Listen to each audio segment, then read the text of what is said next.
Këtu me ne kemi dhe një grup arkitektësh protestues të cilët kanë bërë një deklarat dhe do e lexoj Greta Tisha, arkitekte protestuese. Mbrëma gjithë, djej peshën e madhe të përgjegjësisë, teksa i drejtohem qytetarëve të vendit tim, nga ky shesh i cili është bërë simbol i qytetarisë, i qëndresës, i shpresës dhe ëndrave të mëdha për një Shqipëri të re. Ata po fshin çdo ditë me beton memorjet tona të fëmirisë, memorjet tona me gjyshet, me gjyshrit, kujtimet tona dhe po betonizojnë çdo gjë, e na kërkojnë të heshtim e të bëhemi pjesë. Jemi këtu si arkitekt, si urbanist, si planifikues urban, për t'ju treguar që jemi me ju. Nuk jemi pjesë e kësaj vendimarrje, nuk e përqafojmë këtë model zhvillimi.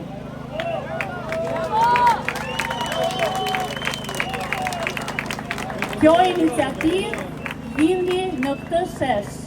Jemi një grupim profesionistësh të lirë, që jo vetëm nuk e mbështesim këtë model zhvillimi, por do të vim me propozime dhe zgjidhje të qarta.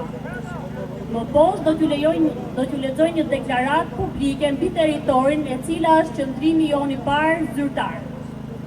Territori i Shqipërisë po ndryshon me shpejtësi, apo jo? Dhe bashkë me të po ndryshojnë qytetet, fshatrat, bregdeti, peizazhi dhe mënyra se si përdoren burimet e përbashkëta natyrore.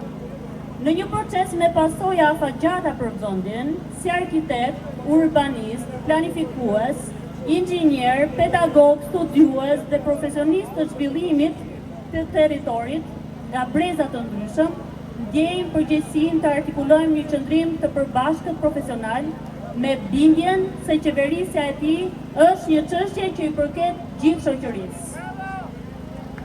Zhvillimet e Zvërnec, Nart, Pishporo dhe mobilizimi qytetar që pasoi, përmes protestës dhe debatit publik, nxorën në pas se problemi nuk është vetëm një projekt i veçantë, por mënyra se si merren vendimet për zhvillimin e territorit. E pikërisht për këtë arsye e konsiderojmë të nevojshme të artikulojmë publikisht qëndrimin tonë mbi parimet që duhet të udhëheqin këtë proces.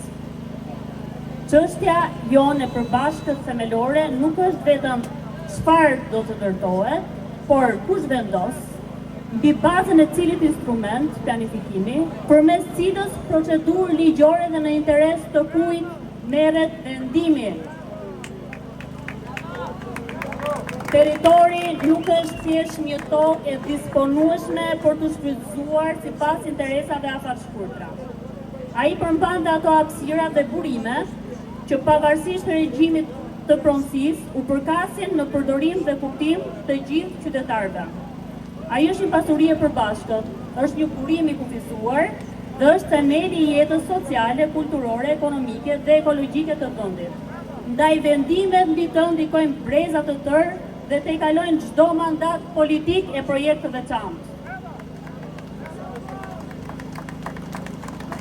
Planifikimi territorial duhet të jetë një proces publik, shkencor, demokratik, që koordinon politikat, pajton interesat dhe menaxhon konfliktet mbi përdorimin e tokës, duke garantuar mbrojtjet mjedisit, të trashëgimisë kulturore, të drejtën e pronës dhe interesit publik afatgjatë.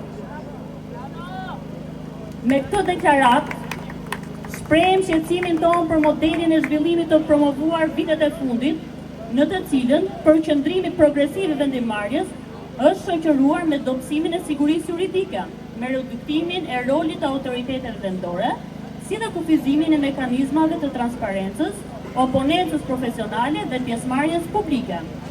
Si pasojë, planifikimi territorial është vendosur nga roli si instrument kryesor i orientimit të zhvillimit dhe është reduktuar në një mekanizëm që ndjek vendimarrje të marra paraprakisht.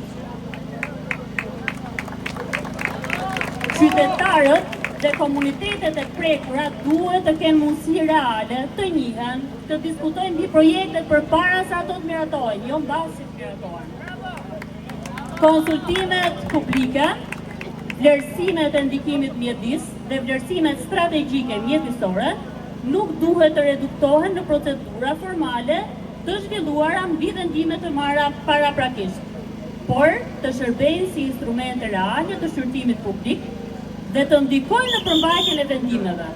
Për projektet me ndikim të madh publik, nevojiten gjithashtu mekanizma të vlerësimit teknik që forcojnë cilësinë, transparencën dhe besueshmërinë e vendimarrjes.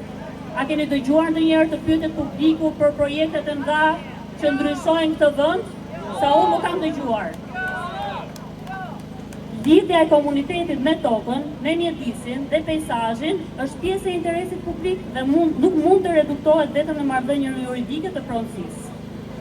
Kështu që një shqetësim shumë i veçantë mbetet mënyra se si shteti garanton dhe administron të drejtat mbi pronën. Siguria juridike e pronës është themeli i planifikimit të qëndrueshëm, i investimeve dhe i besimit tek institucionet. Për këtë arsye, çdo iniciativë që liberalizon për liberalizimin e tregut të tokës, përfshirë zgjerimin e të drejtës së blerjes së tokës bujqësore nga shtetas të huaj, duhet të shqyrtohet vetëm pasi shteti shqiptar të ketë përmbushur detyrimet kushtetuese dhe ligjore për njohjen, kthimin dhe kompensimin e pronës ndaj qytetarëve të vet. Nuk kemi ishte i përfshitur, apo jo? Në të njëjtën kohë, ndryshimi i kategorisë dhe destinacionit të tokës, pavarësisht regjimit të pronësisë, duhet të kalojë përmes procedurave të qarta, të posaçme dhe transparente dhe jo të prodhohet si pasojë automatike e miratimit një projekti. I njëjti parim duhet të udhëheqë dhe administrimin e pronës publike dhe shtetërore. Si pasuri të përbashkëta, ato duhet të menaxhohen në funksion të interesit publik afatgjat, mbi bazën e planifikimit territorial, transparencës dhe llogaridhënies. Çdo vendimarrje për përdorimin, transferimin apo shkëmbimin e saj duhet bazohet në këto parime dhe jo të anashkalojë ato në funksion të projekteve të veçanta.